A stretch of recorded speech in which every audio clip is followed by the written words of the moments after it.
আমার আল্লাহ পবিত্র কোরআনুল কারীমে ইরশাদ ফরমান, ফাযকুরুনি আযকুরকুম ওয়াশকুরুলি ওয়ালা তাকফুরুন। রে আমার বান্দারা, তোমরা আমি আল্লাহকে স্মরণ করো, তাইলে আমি আল্লাহ তোমাদেরকে স্মরণ করব, আর তোমরা আমার শুকরিয়া আদায় করো, আমার নাশুকরি করো না। শুকরিয়া আদায়, আল্লাহকে স্মরণ করতে হবে এবং আল্লাহর শুকরিয়া আদায় করতে হবে। আল্লাহর শুকরিয়া আদায়ের নির্দেশ দিয়েছেন স্বয়ং আল্লাহ। এই শুকরিয়া আদায় না করলেও আবার ভয়াবহ পরিণতির কথা আমার আল্লাহ সুবহানাহু ওয়া তাআলা পবিত্র কোরআনুল কারীমের অন্য আয়াতে জানিয়ে দিচ্ছেন, لئن شكرتم لأزيدنكم ولئن كفرتم إن عذابي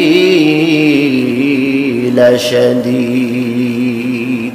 আমার আল্লাহ বলেন, রে আমার বান্দারা, যদি তোমরা আমার শুকরগুজার হও, আমার নিয়ামতের শুকরিয়া আদায় করো, তাইলে আমি আল্লাহ তোমাদের উপর আমার নিয়ামত রাজিকে আরো বহুগুণ বৃদ্ধি করে দেব, বাড়াই দেব। আর তোমরা যদি আমার নিয়ামত ভোগ করে নাশুকরি করো, আমার নিয়ামত পেয়েও যদি আমার শুকরিয়া আদায় না করো, তাহলে জেনে রাখো, ওয়ালা ইন কাফারতুম ইন্না আযাবি লাশাদীদ। আমার নাশুকর বান্দাদের জন্য রয়েছে কঠিন শাস্তি। নাশুকরি করলে আল্লাহ তাআলা অসন্তুষ্ট হয়ে যান। এজন্য আল্লাহ তাআলা শুকরের নির্দেশ দিয়েছেন, শুকর করতে হবে। নিয়ামত ভোগ করলেই আপনি শুকরগুজার করতে হবে। আর যখন কোনো বিপদ আপদের সম্মুখীন হব, তখন আমরা ধৈর্য ধারণ করতে হবে। আমার আল্লাহ পবিত্র কোরআনুল কারীমে সূরাতুল বাকারায় 153 নম্বর আয়াতের মাধ্যমে জানিয়ে দিচ্ছেন, ইয়া আইয়ুহাল্লাযীনা আমানুস্তাঈনু বিস-সাবরি ওয়াস-সালাহ ইন্নাল্লাহা মা'আস-সাবিরিন। হে ঈমানদার বান্দারা, তোমরা ধৈর্য আর সালাতের মাধ্যমে আমি আল্লাহর সাহায্য প্রার্থনা করো। নিশ্চয়ই আমি আল্লাহ ধৈর্যশীল বান্দাদের সঙ্গেই রয়েছি। সুবহানাল্লাহ। ধৈর্য ধারণ করলে সঙ্গে পাওয়া যায় কাকে? আল্লাহকে। যদি আমরা বিপদ আপদে ধৈর্য হারা হয়ে যাই, যদি আমরা আল্লাহর নাশুকরি করি, তাইলে আল্লাহ সন্তুষ্ট হয়ে যাবেন। আল্লাহ বলেন, বান্দারে, তোমাদের আষ্টে পৃষ্ঠে, তোমাদের উপরে নিচে, সম্মুখে পিছনে, ডানে বামে যেদিকেই তাকাও না কেন, তোমাদের সব দিকেই আমি আল্লাহর নিয়ামত ভরপুর করে রাখা। তোমরা কয়টার শুকরিয়া আদায় করবে? ওয়া ইন তাউদ্দু নি'মাতাল্লাহি লা তুহসুহা। রে বান্দা, তোমরা যদি আমি আল্লাহর নিয়ামত রাজিকে গণনা করা শুরু করো, তোমাদের ক্যালকুলেটরে হিসাব ধরবে না। আমি আল্লাহর নিয়ামত গুলা গণনা করে তোমরা শেষ করতে পারবে না। এখন সুবহানাল্লাহ, এত নিয়ামত আল্লাহ আমাদেরকে দান করেছেন। আমাদেরকে যে সুস্থতা রেখেছেন, সুস্থতা নিয়ামত দিয়েছেন, আমরা যে মসজিদ পর্যন্ত আসতে পেরেছি, এটাও তো অনেক বড় একটা ব্যাপার। আফিয়াত, সুস্থতার এই নিয়ামত একটা বড় নিয়ামত। যে ব্যক্তি অসুস্থ সে জানে সুস্থতা কেমন বড় নিয়ামত।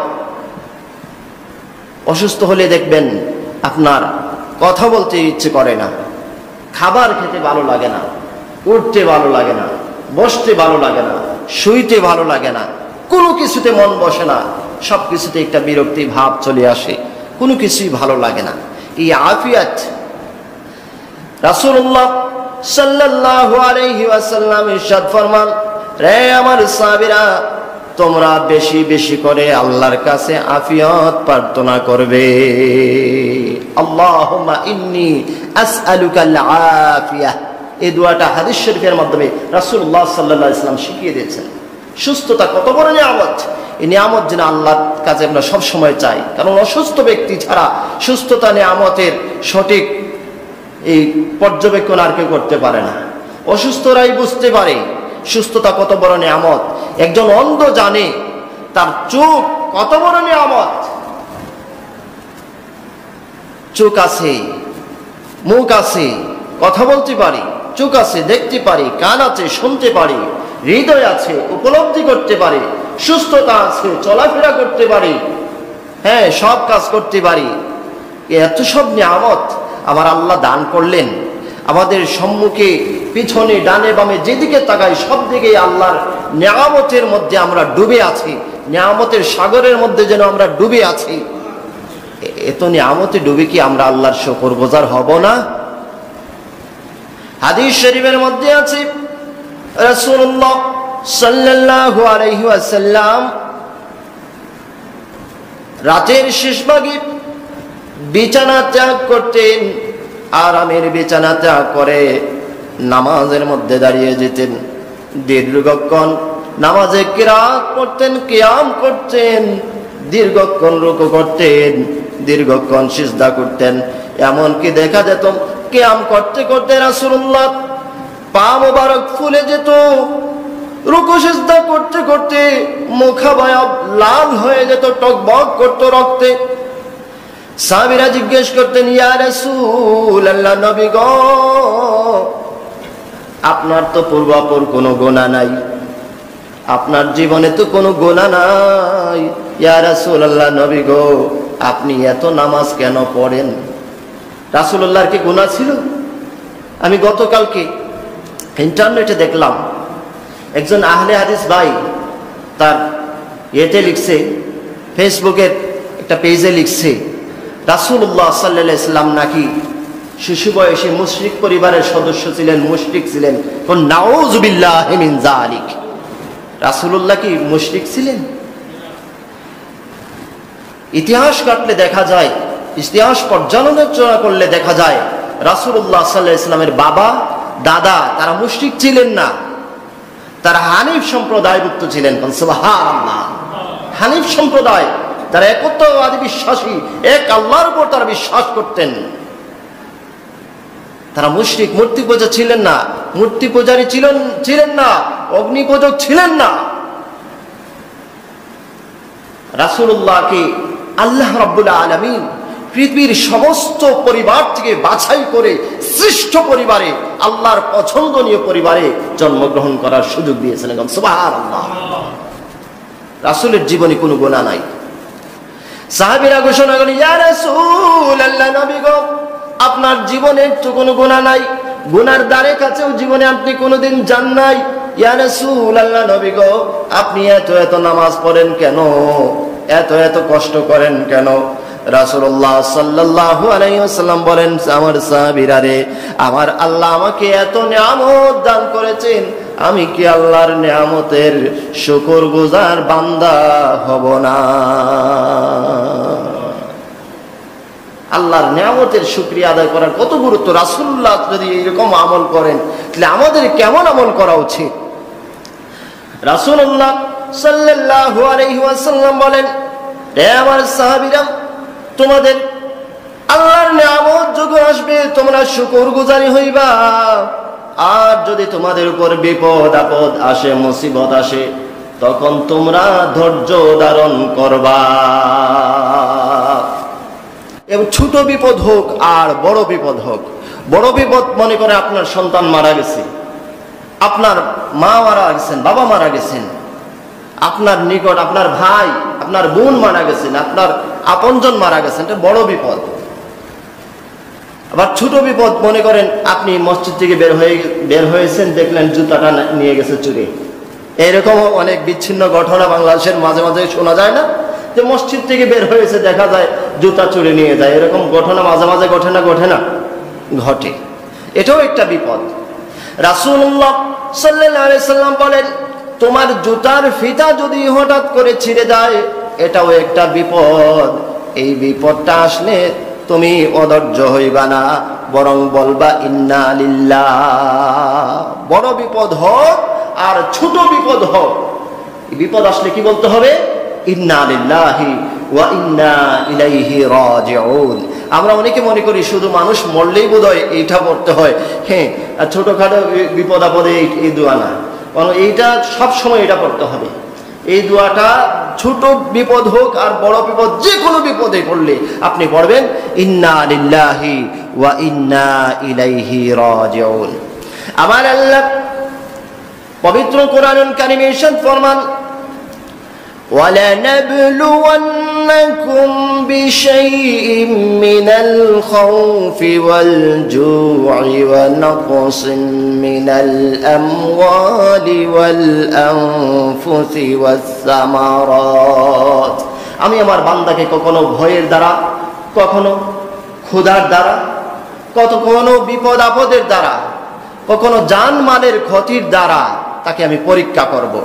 আর আমার আল্লাহ জানিয়ে দিচ্ছেন, তাদেরকে সুসংবাদ দিন যারা এসব বিপদ আপদের মধ্যে পতিত হয়ে অধৈর্য হয় না, বরং বলে ইন্না লিল্লাহি ওয়া ইন্না ইলাইহি রাজিউন। সুবহানাল্লাহ। এটা কার ঘোষণা? স্বয়ং আল্লাহর ঘোষণা। ওদের জন্য সুসংবাদ, যারা বিপদ আপদ আসলে পরে অধৈর্য হয় না, বরং আল্লাহর নাম স্মরণ করে। বিপদ আপদ আসে কার পক্ষ থেকে? আল্লাহর পক্ষ থেকে, মানুষকে পরীক্ষা করার জন্য।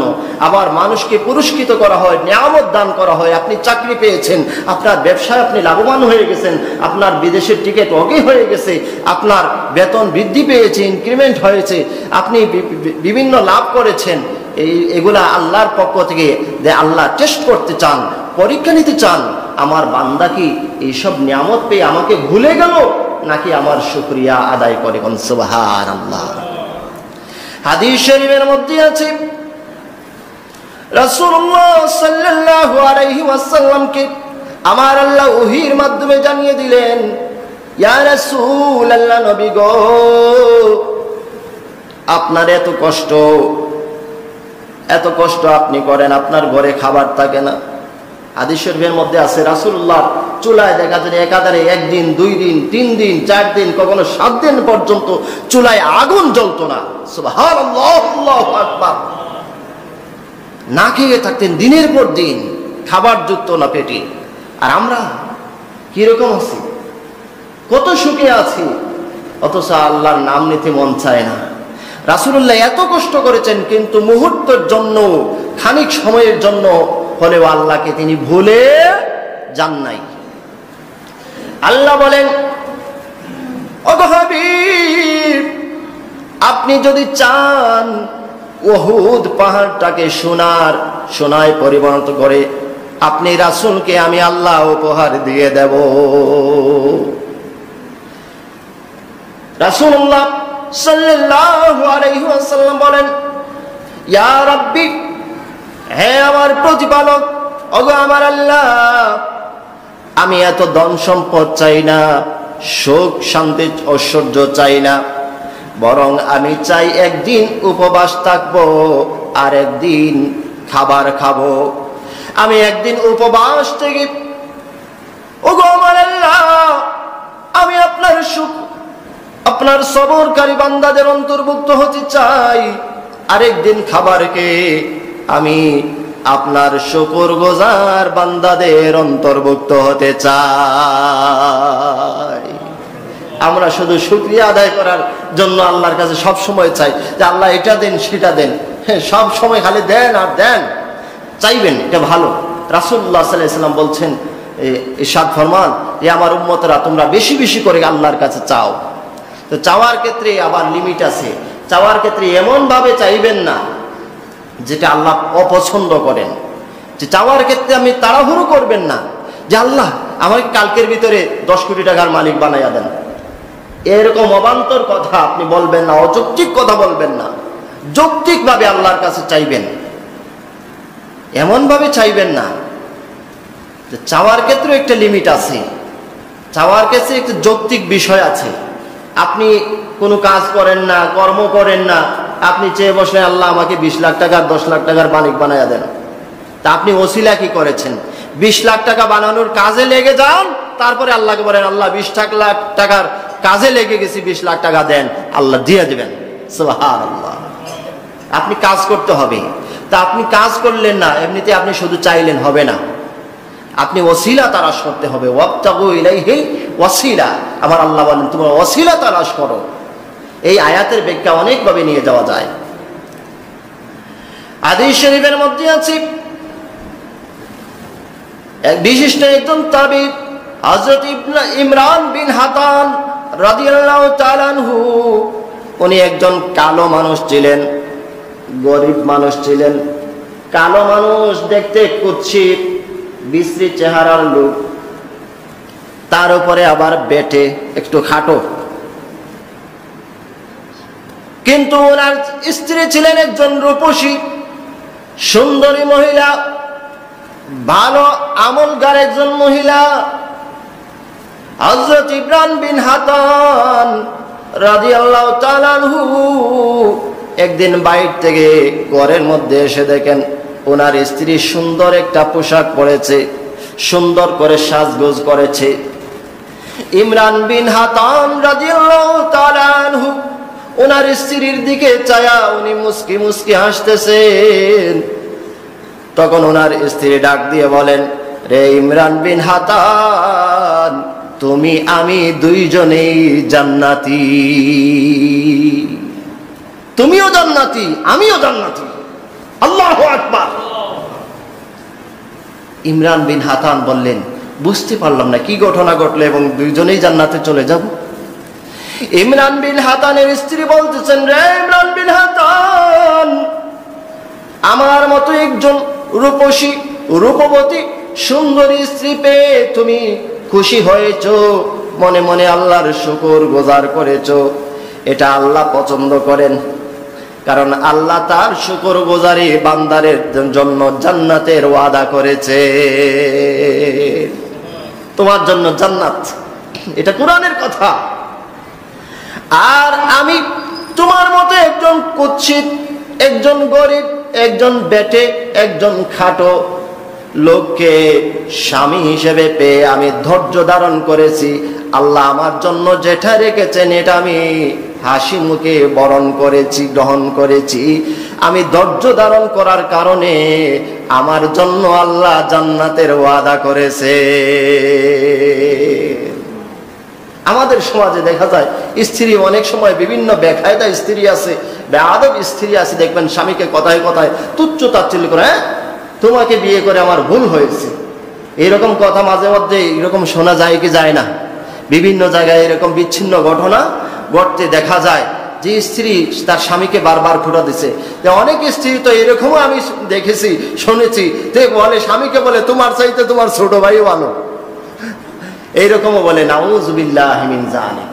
এইসব মহিলা জান্নাতে যেতে পারবে না, কারণ তারা, রাসূলুল্লাহ সাল্লাল্লাহু আলাইহি সাল্লাম বলেন, মহিলারা দুইটা কারণে বেশিরভাগ জাহান্নামে যাবে। তার একটা কারণ হলো তারা নাশুকরি করে, তারা স্বামীর নাশুকরি করে আর কথায় কথায় খোঁটা দেয়। এই কারণে মহিলারা বেশিরভাগ জাহান্নামের মধ্যে যাবে। নাউযুবিল্লাহি মিন যালিক। ওইসব আমল পরিত্যাগ করতে হবে। আমার মা বোনদেরকে উদ্দেশ্য করে বলবো, আপনারা এখনো সময় আছে, নিজেকে সংশোধন করেন, যা কিছু পেয়েছেন আল্লাহর শুকরিয়া আদায় করেন, এবং যে বিপদের মধ্যে পড়েছেন যদি মনে করে আপনার জন্য বিপদ আপদ, আপনি ধৈর্য ধারণ করেন, এটা আল্লাহ আপনার উপর খুশি হয়ে যাবেন, আল্লাহ আপনাকে নিয়ামতের ভরপুর জান্নাত দান করবেন। আল্লাহুম্মা সাল্লি আলা সাইয়্যিদিনা মাওলানা মুহাম্মদ ওয়া আলা আলি সাইয়্যিদিনা মাওলানা মুহাম্মদ। প্যারা হাজরিন, সবর এবং শুকরের কথা কোরআনেও যেমন আছে, হাদিস শরীফেও তেমন আছে।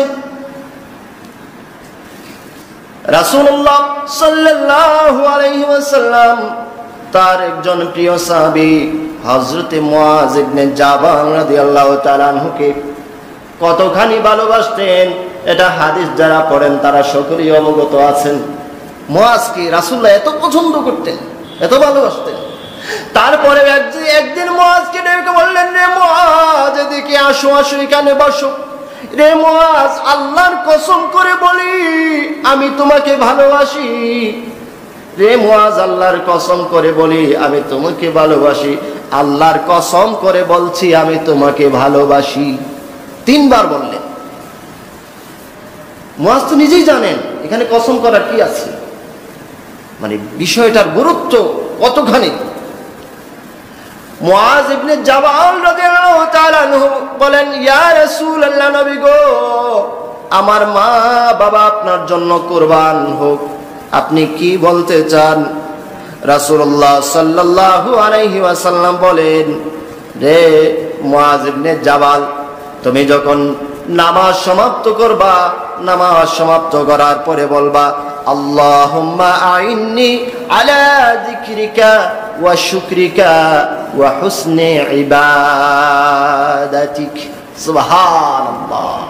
হে আল্লাহ, আল্লাহুম্মা আইন্নি আলা যিকরিকা ওয়া শুকরিকা, আমাকে আপনার জিকিরকারী বান্দাদের অন্তর্ভুক্ত করুন, শুকরকারী বান্দাদের অন্তর্ভুক্ত করুন, আর ওয়া হুসনি ইবাদাতিক, আর আপনার প্রিয় বান্দাদের অন্তর্ভুক্ত করুন। সুবহানাল্লাহ। আপনি শুকরগুজার হবেন, শুকরিয়া আদায়কারী হবেন, এটা আল্লাহর কাছ থেকে চেয়ে নেবেন। আল্লাহর সাহায্য ছাড়া আপনি শুকরগুজারই হতে পারবেন না এবং সবরকারীও হতে পারবেন না। এটা আল্লাহর কাছে সব সময় চাইবেন। আল্লাহ রাব্বুল আলামিন আমাদের সবাইকে শুকরগুজারকারী বান্দা এবং সবরকারী বান্দা হিসেবে কবুল করুন। সকলেই বলি আমিন। ওয়া আখির দাওয়ানা আনিল হামদুলিল্লাহি রাব্বিল আলামিন। আস্তাগফিরুল্লাহ, ইন্নাল্লাহা গফুরুর রহিম। আস্তাগফিরুল্লাহ, ইন্নাল্লাহা গফুরুর রহিম। আস্তাগফিরুল্লাহ রাব্বি মিন কুল্লি যামবিন ওয়া আতুবু ইলাইহি ولا حول ولا قوة إلا بالله العلي العظيم. اللهم آمين. الحمد لله رب العالمين والعاقبة للمتقين، الصلاة والسلام على أشرف الأنبياء والمرسلين.